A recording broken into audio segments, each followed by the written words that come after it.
بسم الله الرحمن الرحيم الحمد لله وسلام على عباده الذين اصطفى اما بعد. اس کتاب کا نام ہے طہارت قلب، دل کی پاکی، دل کو گندگیوں سے پاک کرنا. اور اس میں جو باتیں ہے وہ حضرت تھانوی رحمۃ اللہ علیہ کے بہت بڑے خلیفہ حضرت شاہ وسیع اللہ صاحب رحمۃ اللہ علیہ کی باتیں ہیں، جس کو ہمارے شیخ حضرت مولانا قمر الزما صاحب الہ آبادی دامت برکاتہم نے جمع کیا ہے. اس میں بڑے بڑے دل کے جو امراض ہیں، بیماریاں ہیں، ان کے بارے میں کچھ اچھی باتیں، ہماری کام کی باتیں لکھی ہے. غصہ بہت خطرناک قسم کی بیماری ہے جو عام طور پر سب میں ہوتی ہے. تو اس کو کیسے قابو میں لایا جائے، اس کا نقصان کیا ہے، دینی اعتبار سے دنیاوی اعتبار سے اس کو سمجھایا ہے. آپ حضرات توجہ سے سنیں گے تو انشاءاللہ بہت فائدہ ہوگا. اسی طرح سے تکبر کی بیماری، اسی طرح سے حسد کی بیماری، کل جس واقعہ بیان کیا تھا فضیل بن ایاز کے شاگرد کا، اس طرح کی دل کی بیماریوں کے بارے میں، بڑی بڑی بیماریوں کے بارے میں اس کتاب میں بہت اچھی باتیں لکھی ہیں. آج کے مجلس میں غصے کی بیماری چونکہ عام ہے اور اس کو آسانی سے لوگ سمجھ جاتے ہیں، سب سے پہلے اس کے بارے میں آپ حضرات کو کچھ باتیں سنانا چاہتا ہوں. حضرت شاہ وسیع اللہ صاحب رحمۃ اللہ علیہ فرماتے ہیں کہ جتنے اخلاق رذیلہ ہے، بری عادتیں ہیں، دل کی بری صفات ہے، ان میں سب سے زیادہ آج کل لوگ غصہ ہی کا شکار ہے. تمام بری عادتوں میں یہ زیادہ پائی جاتی ہے لوگوں میں، غصہ کرنے والا، اپنی بیوی پر، اپنے بچوں پر، اپنے شاگردوں پر، اپنے جانوروں پر، اپنے متعلقین پر غصہ کر دینا، یہ عام بیماری ہے. اور اس غصہ کرنے کی وجہ کیا ہوتی ہے؟ جب آدمی کی طبیعت کے خلاف کوئی بات پیش آتی ہے اور ان پر صبر کرنے کی طاقت نہیں ہوتی تو آدمی غصہ کر دیتا ہے. اب یہ غصہ کرنے کے سلسلے میں دو باتیں آپ سمجھے کہ ایک طریقہ تو یہ ہے کہ جب بھی کوئی طبیعت کے خلاف کوئی بات آوے تو آدمی فوراً غصہ کر دے گا. بار بار ایسا غصہ کرے گا تو اس سے کتنا بڑا نقصان ہو جائے گا. سب سے بڑا نقصان تو ایمان کا. حدیث شریف میں ہے ان الغضب لیفسد الایمان، غصہ ایمان کو خراب کر دیتا ہے. جب ایمان ہی خراب ہو گیا تو اعمال کی کیا حیثیت رہے گی؟ اس لیے اتنا بھاری نقصان حدیث میں غصہ کرنے کا جو دینی اعتبار سے نقصان ہے اس کو ہم سامنے رکھیں گے، دھیان میں رکھیں گے، یاد رکھیں گے تو غصے کو قابو میں کرنے کی طاقت آ جائے گی. اندر طاقت، دل کو غصے کو قابو میں کرنے کی، برداشت کرنے کی طاقت آ جائے گی. اتنا بڑا میرا نقصان ہو جائے گا، ایمان ہی میرا خراب ہو جائے گا، نہیں غصہ نہیں کروں گا. تو اس طرح سے آدمی غصے کے نقصان کو سامنے رکھ کر کے غصے سے اپنے آپ کو بچاوے تو بہت بڑا فائدہ ہوگا اس کا. اور اگر یہ نقصان سامنے نہیں رکھے گا تو بہت بھاری نقصان اٹھائے گا. تو فرماتے ہے کہ اگر اسی طرح بار بار غصہ کریں گے تو اس پر جو دینی اور دنیاوی خرابیاں دنیا کی خرابیاں تو آپ کے سامنے ہے. غصہ کرنے سے کام بگڑ جاتا ہے, غصہ کرنے سے آپس میں لڑائی ہو جاتی ہے, غصہ کرنے سے آپس میں مقدمہ بازی ہو جاتی ہے, غصہ کرنے سے طلاق کی نوبت آ جاتی ہے اور پورا گھر برباد ہو جاتا ہے, بچے الگ روتے ہیں, بیوی الگ پریشان ہوتی ہے. یہ سارے دنیاوی خرابیاں آپ جانتے ہیں, اس لیے میں نے اس کو بیان نہیں کیا. صرف ایمان خراب ہونے کی جو بہت بھاری نقصان ہے اس کو ہی صرف بیان کیا. تو کہتے ہیں کہ اگر ہم ایسا غصہ بار بار کرتے رہیں گے تو اس سے دنیا کا نقصانوں میں سے ایک نقصان یہ ہے کہ ہمارا دماغ بھی کمزور ہو جاتا ہے اور دل بھی کمزور ہو جاتا ہے. بار بار آدمی جو غصہ کرے گا تو اس کا دماغ بھی کمزور ہو جائے گا اور دل بھی کمزور ہو جائے گا. اچھا, دل اور دماغ یہ انسان کے بدن میں بہت ہی اونچے اعضائے رئیسہ میں سے شمار کیے جاتے ہیں, یعنی بہت ہی قیمتی اعضاء ہے اور ان کی سرداری ہے پورے بدن کے اعضاء کے اوپر. ایسے یہ اعضاء ہے. جب یہ سردار ہی کمزور ہو گئے تو ان کی پبلک, ان کے ماتحت جو اعضاء ہے وہ سارے بدن کے اعضاء ہی بھی کمزور ہو جاتے ہیں. جو کام صحیح ہونا چاہیے وہ کام ان سے نہیں لے سکتے ہیں یہ سردار, تو پھر جو ہے آدمی کے سارے اعضاء سے نکلنے والے اعمال بھی خراب ہو جاتے ہیں.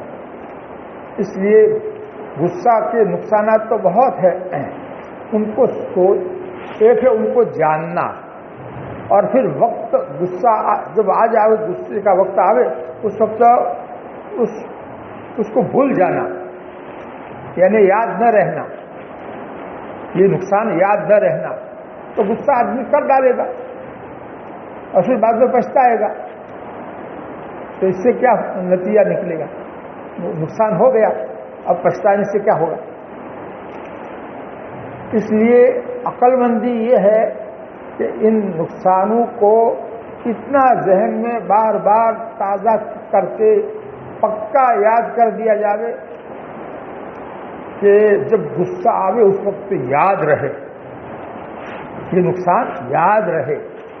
اس کو کہتے ہیں استحضار, دھیان میں رہنا. علم الگ چیز ہے اور استحضار الگ چیز ہے. جان لینا اور پھر وقت پر یاد نہ رہے تو کیا فائدہ؟ یہ اتنا کافی نہیں ہے. غصے سے بچنے کے لیے, غصے کے نقصان سے بچنے کے لیے اس کے نقصان کو اتنا ذہن میں تنہائی میں بیٹھ کر کے سوچا جاوے, بار بار سوچا جاوے, بار بار سوچا جاوے کہ یہ سبق پکا ہو جاوے. اور جب کبھی طبیعت کے خلاف کوئی بات پیش آ جاوے اس وقت وہ یاد رہے, پکا سبق یاد رہے کہ اتنا سارا میرا نقصان ہو جائے گا دنیا کا, دین کا, ایسا کام میں کیوں کروں؟ تو آدمی کو طاقت آ جائے گی غصے کو برداشت کرنے کی. تو غصہ برداشت کر لے گا, اندر ہی اندر رکھے گا, زبان سے جو ہے کوئی بات ایسی بری بات نہیں کہے گا, گالیاں نہیں دے گا, ہاتھ نہیں چلائے گا, جس پر غصہ آیا ہے اس کے اوپر ہاتھ نہیں چلائے گا. تو یہ غصہ اندر ہی اندر پی گیا. اس کو کہتے ہیں قرآن کی اصطلاح میں قزم غیظ, والکاظمین الغیظ. اللہ تعالیٰ نے تعریف کی ہے اپنے ان نیک بندوں کی جو غصے کو پی جاتے ہیں, اندر ہی اندر رکھتے ہیں, باہر نہیں نکالتے. اللہ تعالیٰ جن کی تعریف کرے, بتاؤ وہ کیسے لوگ ہوئے تھے؟ اللہ تعالیٰ جن کی تعریف فرمائے. دوسری جگہ آیت میں اللہ تعالیٰ فرماتے ہیں وَإِذَا مَا غَضِبُوا هُمْ يَغْفِرُونَ. اور جب ان نیک لوگوں کو غصہ آتا ہے, حال ہوتا ہے کہ نیک لوگوں کو بھی غصہ آتا ہے, یہ بات تو اللہ تعالیٰ فرما رہے ہیں. تو ایسے موقع پر وہ کیا کرتے ہیں؟ یغفرون, درگزر کرتے ہیں. جس پر غصہ آیا ہے اس کو معاف کر دیتے ہیں, درگزر کر دیتے ہیں. غصے کو نکالتے نہیں ہیں. اللہ تعالیٰ اس طرح سے تعریف کر رہے ہیں غصے کے وقت میں آدمی درگزر کر جائے، یعنی غصہ نہ نکالے اور اندر اندر رکھے. اللہ تعالیٰ نے اس کی تعریف 2 جگہ پر قرآن میں دو آیاتوں میں کی ہے.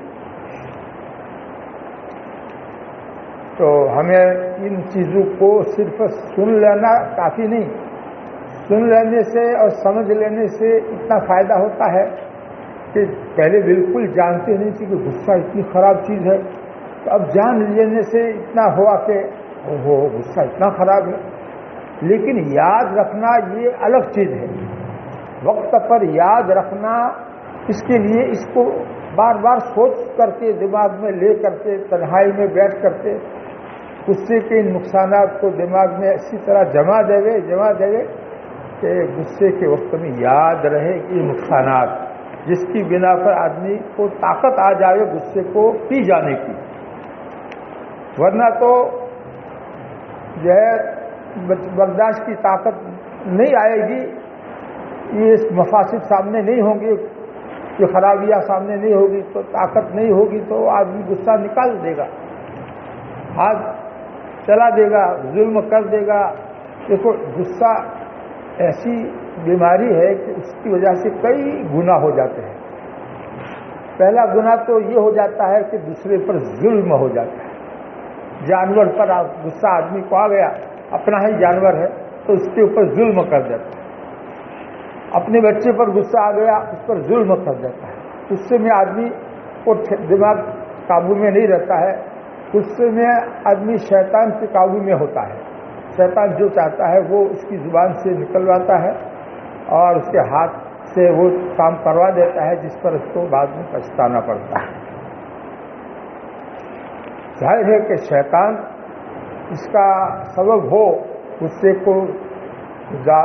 کو باہر نکالنے کا سبب کون ہے؟ شیطان. تو اس کے اندر کتنی خرابیاں ہوگی ہم سوچ نہیں سکتے ہیں. تو ظلم، یہ پہلی ظلم کرنا حرام ہے، کسی پر ظلم کرنا حرام ہے. جب کسی پر ظلم ہوگا تو اس کو تکلیف ہوگی کہ نہیں ہوگی؟ تو کسی کو تکلیف پہنچانا یہ بھی حرام ہے. ظلم مستقل حرام اور ایذا رسانی، کسی بھی مسلمان کو تکلیف پہنچانا یہ مستقل حرام. اچھا، یہ غصہ کس کو آتا ہے؟ جس میں تکبر ہوتا ہے اس کو غصہ آتا ہے. جو اپنے آپ کو چھوٹا سمجھے گا وہ کیوں غصہ کرے گا؟ تو غصہ کرنے کی وجہ تکبر ہوئی، اور تکبر کرنا بھی حرام. شیطان کی صفت ہے ابا واستکبر وکان من الکافرین. اس لیے اتنے بڑے بڑے گناہ ہو جاتے ہیں غصہ کرنے کی وجہ سے. اور جسمانی نقصان کیا؟ دماغ اور دل کمزور ہو جاتے ہیں، اور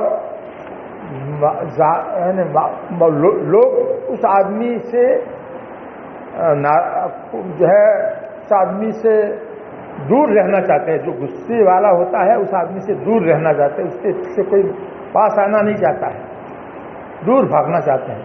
یار اس کو غصہ کرتا ہے، تو اس کی عادت اچھی نہیں ہے، غصے کی عادت ہے. خود اللہ کے نبی صلی اللہ علیہ وسلم کے بارے میں قرآن میں اللہ رب العزت نے کیا فرمایا ہے؟ فَبِمَا رَحْمَةٍ مِّنَ اللَّهِ لِنتَ لَهُمْ وَلَوْ كُنْتَ فَظًّا غَلِيظَ الْقَلْبِ لَانفَضُّوا مِنْ حَوْلِكَ. اے نبی، آپ کے اوپر اللہ کی مہربانی ہوئی کہ آپ نرمی کرنے والے ہیں. آپ میں نرمی کی جو صفت ہے وہ اللہ کی مہربانی ہے آپ کے اوپر. آپ لوگوں کے ساتھ نرمی سے جو پیش آتے ہیں یہ اللہ کی مہربانی کی وجہ سے ہے. اللہ تعالیٰ کی آپ پر مہربانی ہے. اگر آپ سخت ہوتے، سخت دل ہوتے، سخت عادت والے ہوتے، زبان میں سختی ہوتی، تو کیا ہوتا؟ یہ صحابہ آپ کے پاس سے بھاگ جاتے. لنفضوا من حولک، آپ کے پاس سے چلے جاتے، دور چلے جاتے، بھاگ جاتے، منتشر ہو جاتے، آپ کے ساتھ، آپ کے ارد گرد جو رہتے ہیں، آپ کے پاس جو رہتے ہیں، فائدہ اٹھاتے، فائدہ نہ اٹھاتے۔ اللہ تعالیٰ فرما رہے ہیں، نبی کے بارے میں فرما رہے ہیں، غصہ ایسی بری چیز ہے، سختی ایسی بری چیز ہے۔ اللہ تعالیٰ ہم سب کو یہ باتیں اچھی طرح ہمارے دل میں اتار دے، اور صرف جو ہے ابھی تھوڑی دیر کے لیے نہیں، بلکہ ہمیشہ کے لیے اتار دے، جما دے، اور اس کو اچھی طرح سے ہم کو یاد رکھنے کی توفیق عطا فرماتے ہیں، تو ہم غصے سے بچیں گے، ورنہ نہیں بچ سکتے ہیں۔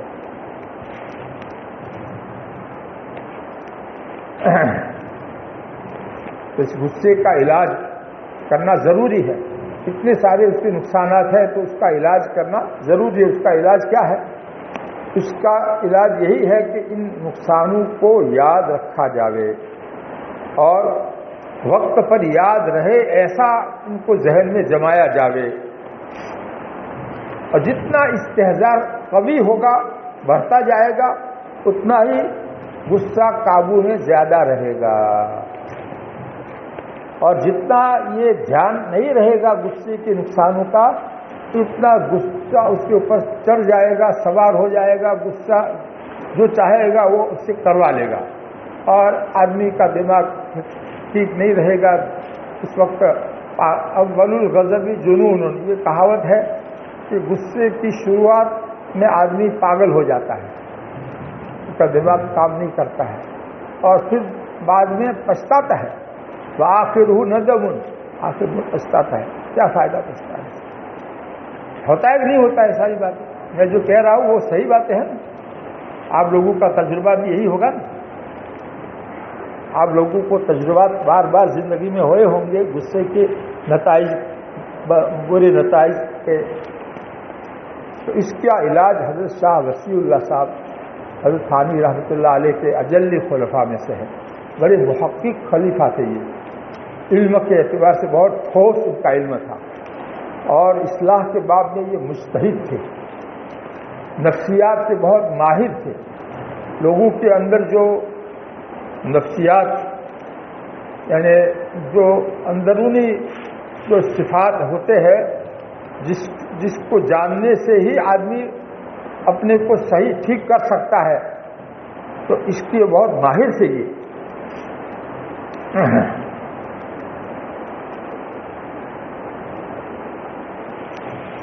ایک علاج اور بتایا ہے غصے کا، ایک دوسرا علاج، وہ بھی علمی علاج ہے، عملی علاج تو الگ ہے، لیکن علمی علاج جو پہلا جو میں نے بتایا وہ علمی علاج اس کو کہیں گے، یعنی جاننا اور اس کو مستحضر رکھنا ان نقصانوں کو، ان غصے کے نقصانوں کو۔ دوسرا علمی علاج کیا ہے کہ یہ غصہ کرنا بزدلی کی علامت ہے، اس کو بھی آدمی جانے اور سمجھے کہ غصہ کرنا بزدلی کی علامت ہے۔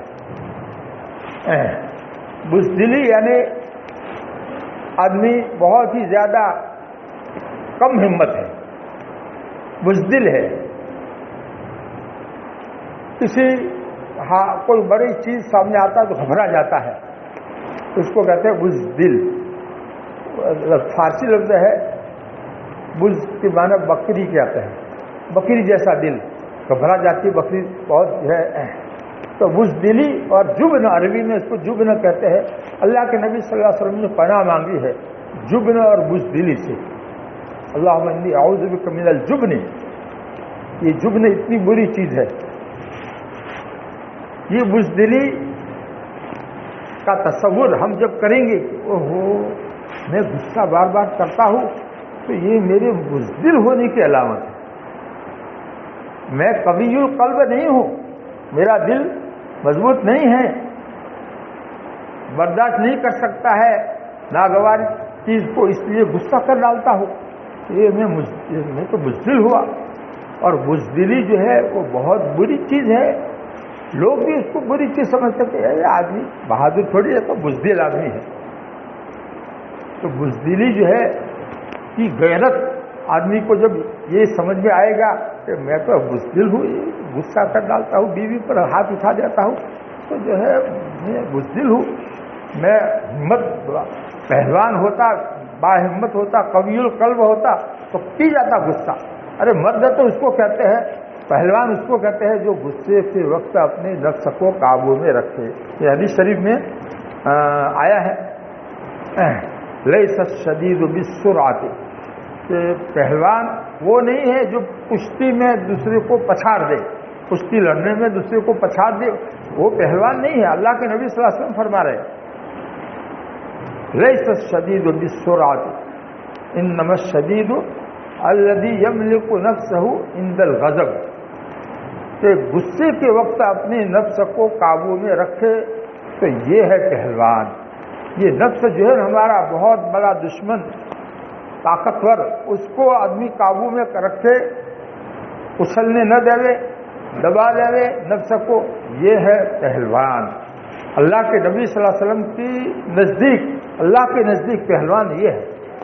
لوگ چاہے پہلوان جس کو بھی سمجھتے ہو، لیکن ہمارے نبی کہتے ہیں وہ کوئی پہلوانی تھوڑی ہے دوسرے کو پچھاڑ دینا. ارے اپنے نفس کو پچھاڑنا یہ پہلوانی ہے. بیوی کے اوپر ہاتھ نہ اٹھاوے، غصہ آیا لیکن ہاتھ نہ اٹھاوے، زبان نہ کھولے، اور وہاں سے گھر میں وضو کرنے کا انتظام ہوتا ہے، وضو کر لے جا کر، غصہ ٹھنڈا ہو جائے گا. یہ عملی علاج حدیث میں آیا ہے. غصے کو ٹھنڈا کرنے کا علاج حدیث میں کیا آیا ہے؟ اس وقت وضو کر لے. اور یوں فرمایا ہے کہ غصہ جو ہے وہ شیطان کی وجہ سے آتا ہے، اور شیطان آگ سے پیدا ہوا ہے، اور آگ کو پانی کے ذریعے سے بجھایا جاتا ہے. تو یہ غصے کی آگ جو شیطان نے لگائی ہے، اس کو بجھانے کے لیے وضو کا پانی اپنے اعضاء کے اوپر ڈالو. عبادت کے طور پر پانی اپنے اعضاء پر ڈالو گے تو کیا ہو جائے گا؟ غصہ ٹھنڈا ہو جائے گا. بعض لوگ کہتے پانی پی لو، نہیں، پانی پینا حدیث میں نہیں آیا ہے، حدیث میں وضو کرنا آیا ہے. جو چیز حدیث میں آئی ہے اس کو پکڑ رکھنا چاہیے، اپنی طرف سے دوسری چیزیں نہیں گھڑنی چاہیے. جو حدیث میں علاج آئے ہیں عملی علاج غصے کو قابو میں کرنے کے، اس میں ایک علاج یہ ہے کہ آدمی جب غصہ آئے اس وقت چپ رہنے کا فیصلہ کر لے، خاموش رہنے کا فیصلہ کر لے. 3 مرتبہ یہ جملہ حدیث میں فرمایا ہے، اذا غضب احدکم فلیسکت، اذا غضب احدکم فلیسکت، اذا غضب احدکم فلیسکت. ایک بات کو 3 مرتبہ اس لیے فرمایا تاکہ یہ بات بہت اہم ہے، اس کو دل میں جما لے، اتار لے، اچھی طرح سے یاد رکھے. یہ ہمارے پیارے نبی صلی اللہ علیہ وسلم کا طریقہ تھا. اس کا ترجمہ کیا؟ جب تم میں سے کسی کو غصہ آئے تو اس وقت کیا کرے؟ خاموش رہے، چپ رہے، چپ رہنے کا فیصلہ کر دے، اپنے منہ پر تالا لگا دے. تو غصہ کہاں سے نکلتا ہے؟ زبان سے نکلتا ہے. زبان بند ہوگی تو کیا اندر ہی اندر رہے گا غصہ. یہ ہوا قزم غیظ. قرآن میں قزم غیظ جو آیا ہے اس کو اللہ کے نبی صلی اللہ علیہ وسلم نے اس طرح سے بتایا، آسان کر کے سمجھایا. فلیسکت، فلیسکت، فلیسکت 3 مرتبہ. یہ دوسرا عملی علاج ہے. اور تیسرا عملی علاج حدیث شریف میں یہ آیا ہے کہ آدمی کھڑا ہو اور غصہ آوے تو بیٹھ جاوے، اگر اس سے غصہ نہ جاوے تو لیٹ جاوے. اگر غصہ زیادہ نہیں ہوگا، کم ہوگا تو بیٹھ جانے سے بھی غصہ اس کا ختم ہو جائے گا. لیکن زیادہ غصہ ہوگا، تیز غصہ ہوگا تو اس کے لیے لیٹنا پڑے گا. لیٹ جانے سے پھر وہ لیٹا ہوا آدمی کیا کر سکتا ہے؟ کچھ نہیں کر سکتا. اور کھڑا ہوا آدمی تو دوسرے کے ساتھی کو پکڑے گا اور جو ہے اس کو تماچا مارے گا، پھر وہ اس کو تماچا مارے گا، پھر بات آگے بڑھے گی اور غصے میں پتہ نہیں کیا سے کورٹ تک معاملہ جائے گا. سر جو ہے ایک دوسرے کے زخمی ہوں گے، پتہ نہیں کیا کیا ہو. دو جماعتیں، دونوں کی لوگ آ جائیں گے اور لڑائی آگے بڑھ جائے گی. یہ سب چیزیں ہوتی ہے. ہمارا تجربہ یہی ہے, دنیا میں ہم یہی دیکھتے ہیں. تو کھڑا ہوا آدمی سب کچھ کر سکتا ہے, غصے کو نکال سکتا ہے, لیکن بیٹھا ہوا آدمی اتنا نہیں کر سکتا ہے, لیٹا ہوا آدمی بالکل نہیں کر سکتا ہے. تو یہ ترتیب بتائی ہے غصے کو قابو میں کرنے کے لیے, عملی علاج یہ بتایا. ہم لوگ الٹا کرتے ہیں, لیٹے ہوئے ہوتے ہیں, غصہ آتا ہے تو بیٹھ جاتے ہیں, بیٹھے ہوئے ہیں غصہ آتا ہے تو کھڑے ہو جاتے ہیں. غصے کو بھڑکانے والا عمل کرتے ہیں, غصے کو دبانے والا عمل جو ہمارے نبی صلی اللہ علیہ وسلم نے بتایا ہے, اس کو وہ یا تو یاد ہی نہیں رہتا ہے, سبق پکا نہیں کیا ہے, اس سے وہ یاد نہیں رکھتے ہیں, ایسے موقع پر جو ہے یاد بھول جاتے ہیں. تو یہ استحضار بار بار حضرت نے اس کو فرمایا ہے کہ ان نقصانوں کو دھیان میں لینا اتنا کہ غصے کے وقت میں یاد رہے. استحضار اس کو کہتے ہیں. یہ استحضار ہی اس کا علاج ہے. یہ استحضار نہ ہونے ہی کی وجہ سے غصہ نکل جاتا ہے, ہاتھ چل جاتا ہے, زبان چل جاتی ہے. اللہ تعالی ہمیں یہ سمجھا دے, دل میں اتار دے کہ یہ غصہ بزدل ہونے کی نشانی ہے.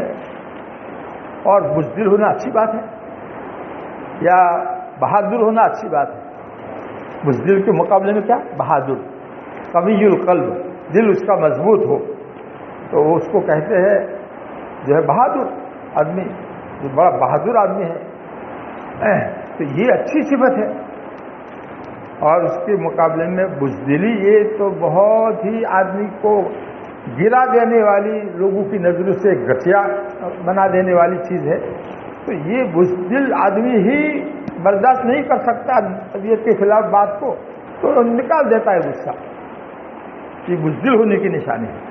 اس کو سمجھ لے آدمی, اس کو اچھی طرح پہچان لے اور اس کو دل میں جما لے اور اس کا استحضار اتنا قوی کر لے کہ جب غصہ آوے اس وقت یہ سمجھ میں فوراً آ جائے کہ یہ تو میں میرا بزدل ہونا ثابت ہو جائے گا. اگر غصہ نکالوں گا تو میرا بزدل ہونا ثابت ہو جائے گا. اور یہ میرے لیے بڑی غیرت کی بات ہے, شرم کی بات ہے.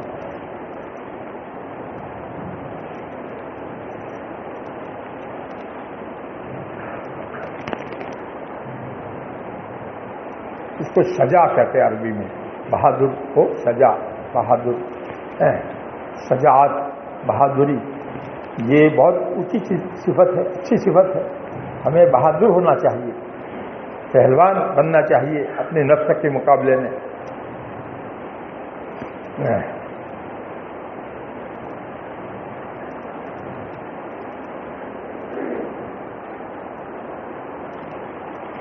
حضرت کی باتوں کا خلاصہ میں نے بہت دور تک کی باتیں زبانی سمجھا دی. اب بعض لوگ یہ کہتے ہیں کہ کیا کرے, غصے میں برداشت نہیں ہوتا ہے, جب غصہ آتا ہے تو برداشت نہیں ہوتا ہے. تو حضرت اس کا جواب دیتے ہیں کہ یہ بخار آتا ہے تو برداشت کرتے ہو کہ نہیں؟ ہاں, اگر سر میں درد ہو جاوے تو اس کو برداشت کرتے ہو کہ نہیں؟ تو پھر یہ غصے کو کیوں برداشت نہیں کر سکتے؟ اتنا فرق ہے کہ وہ تکوینی چیزیں ہیں, اللہ کی طرف سے آتی ہے, جب مار کر کے آدمی کو برداشت کرنا پڑتا ہے. اور یہ تشریعی چیز ہے. غصے کو برداشت کرنا کیا ہے؟ شریعت کا حکم ہے, حدیث کا حکم ہے, قرآن کا حکم ہے. اب قرآن کے حکم پر ہم عمل نہیں کریں گے, حدیث کے حکم پر عمل نہیں کریں گے, تو یہ ہمارے لیے کتنی بھاری بات ہو جائے گی, کتنی بری بات ہو جائے گی. ہم قرآن پر عمل نہ کریں. قرآن میں اللہ تعالیٰ نے غصہ پی جانے والوں کی تعریف کی ہے, غصہ کرنے کی, غصے کو پی جانے کی اہمیت بیان فرمائی ہے, اور ہم نہ پیوے, برداشت نہ کریں, تو یہ تو قرآن کے خلاف ہماری زندگی ہوئی, حدیث کے خلاف ہماری زندگی ہوئی. تو اللہ کی بات کو نہ ماننا, اللہ کے رسول کی بات کو نہ ماننا, یہ تو بہت بھاری بات ہو جاتی ہے. ایک خانقاہ کی بات سناتا ہوں.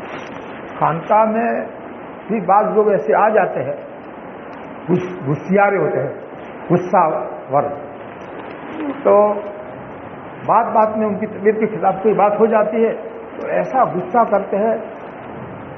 ایک آدمی نے کہا کہ تو مسجد سے باہر آ وضو خانے پر، میں تجھ کو ذبح کر دوں.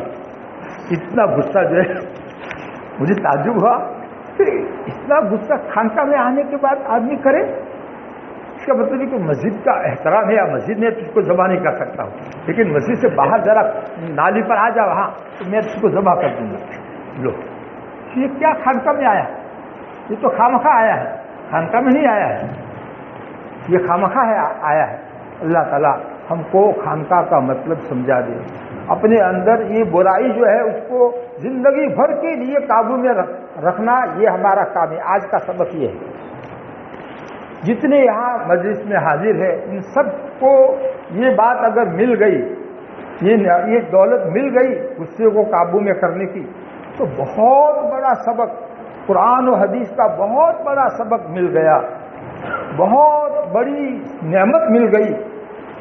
نرم دلی اور جو ہے نرمی سے پیش آنا لوگوں کے ساتھ میں، یہ بہت اونچی صفت ہے، خود اللہ تعالیٰ کی صفت ہے. ان اللہ رفیق، حدیث شریف ہے، ان اللہ رفیق، یقیناً اللہ تعالیٰ نرمی کرنے والے ہیں. رفیق کے معنی رفق سے ہے، نرمی کرنے والے. خود اللہ تعالیٰ کی صفت ہے نرمی کرنا، ہمارے نبی کی صفت تو ہے ہی، ارے خود ہمارے رب کی صفت ہے نرمی کرنا. ان اللہ رفیق یحب الرفق، نرمی کرنے کو وہ پسند کرتا ہے. اللہ تعالیٰ نرمی کرنے کو پسند کرتا ہے، یعنی اس کے بندے دوسروں پر نرمی کرے، یہ اللہ تعالیٰ کو پسند ہے. دیکھو جو چیز اللہ تعالیٰ کو پسند ہو وہ ہمیں اپنی زندگی میں لانی چاہیے کہ نہیں؟ اگر نہیں ہے تو لانی چاہیے کہ نہیں؟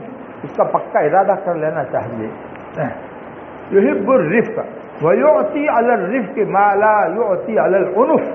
آگے والا جملہ کتنا زوردار جملہ ہے.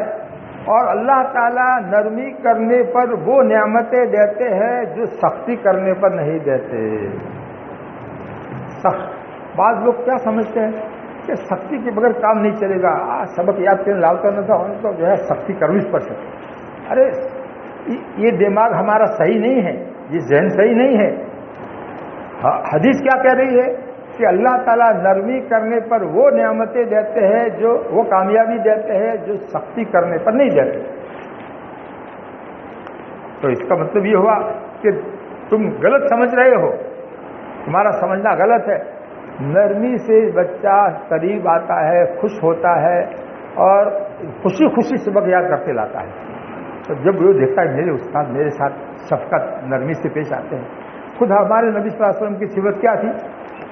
انما انا لکم مثل الوالد لولدہ، کہ میں تمہارے لیے ایسا ہوں جیسے والد اپنے ولد کے لیے، اپنے اولاد کے لیے ہوتا ہے، شفیق مہربان ہوتا ہے باپ، ایسا میں تمہارے ساتھ مہربانی نرمی کرنے والا ہوں.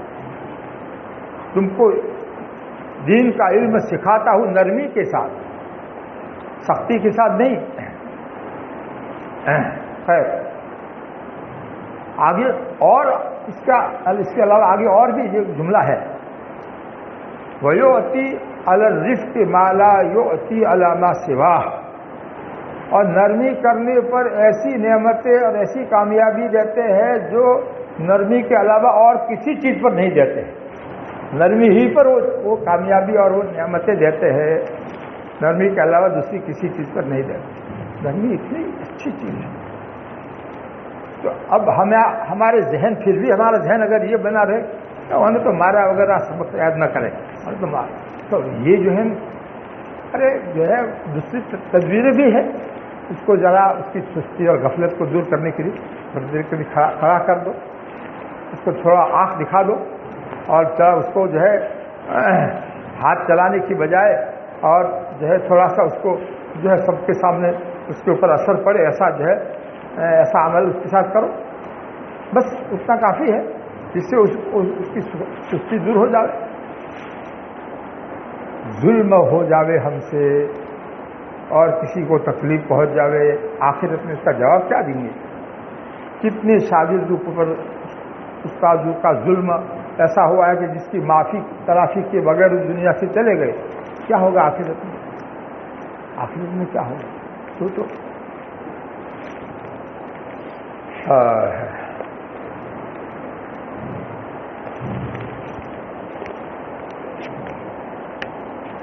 تو وہ بات پوری نہیں ہوئی کہ غصہ کو برداشت کرنے کا حکم اللہ اور اللہ کے رسول کی طرف سے ہے، اس لیے اس کو تشریعی حکم کہیں گے. اور یہ بخار آیا، سر میں درد ہوا، اس کو آدمی نے برداشت کیا، تو یہ تکوینی چیز، یعنی اللہ کی طرف سے ایک چیز آئی جس میں آدمی کا کوئی اختیار نہیں ہے، اس کو برداشت کرنا ہی پڑتا ہے. اور اس میں غصے کو بارے میں اس کو اختیار ہے، چاہے غصہ نکال دے اور چاہے غصہ پی جاوے. اگر غصہ نکال دے گا تو ایمان خراب ہو جائے گا، ظلم ہو جائے گا، تکبر کی نشانی ہو جائے گی، اور یہ دوسرے کو تکلیف دینے کی بات ہو جائے گی، اور دماغ اپنا کمزور کرنا اس میں ہو جائے گا، دل کمزور ہو جائے گا، اعضاء سارے کمزور ہو جائیں گے، اور اس کی وجہ سے دوسرا ہم سے کٹ جائے گا، جس پر ظلم ہوگا وہ ہم سے کٹ جائے گا، اور جو ہے لوگ ہم سے متنفر ہو جائیں گے. کسی کیسی جو ہے طلاق کی نوبت آ جائے گی، اور جو ہے مقدمہ بازی پیش کرنے کی نوبت آ جائے گی، زخمی ہو جائیں گے ایک دوسرے کے ہاتھ سے. یہ سارے نقصانات کے لیے تیار ہو جاؤ. ایک صورت تو یہ ہے کہ سارے نقصانات کے لیے تیار ہو جاؤ غصہ نکال کر کے. دوسری صورت یہ ہے کہ غصے کو پی جانے کی جو تکلیف ہے، اس ایک تکلیف کو برداشت کر لو، تو یہ ساری تکلیفوں سے تم بچ جاؤ گے. تو عقل مندی کیا ہے؟ یہ ساری تکلیفوں سے آدمی بچ جاوے، ایک تکلیف کو اٹھا لے. غصہ پینے میں تکلیف ہوگی تو اس تکلیف کو برداشت کر لے.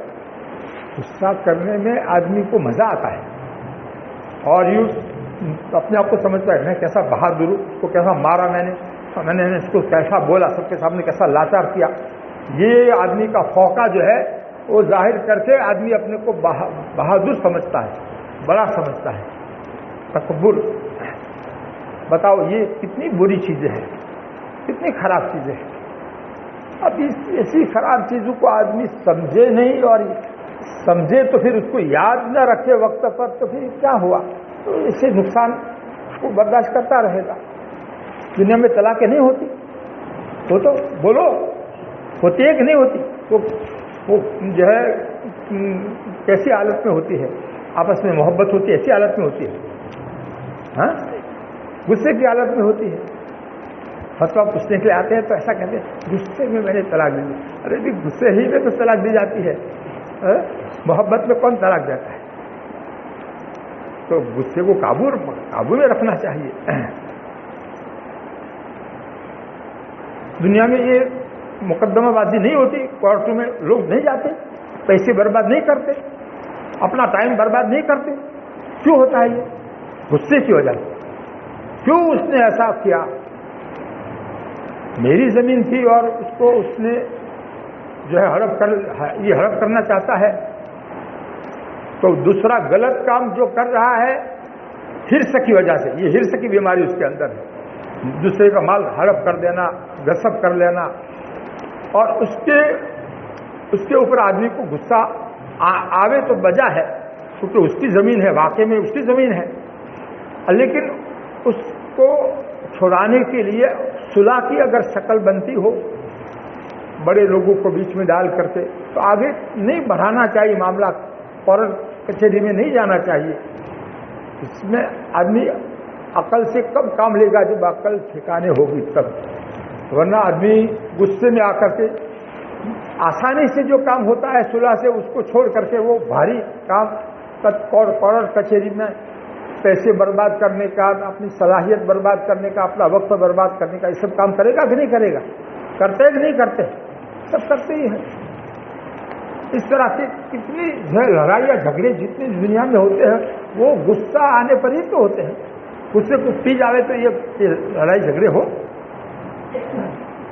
اللہ تعالیٰ ہم کو صحیح سمجھتا ہے. سبحان اللہ و بحمدہ، سبحان اللہ. اشهد ان لا الہ الا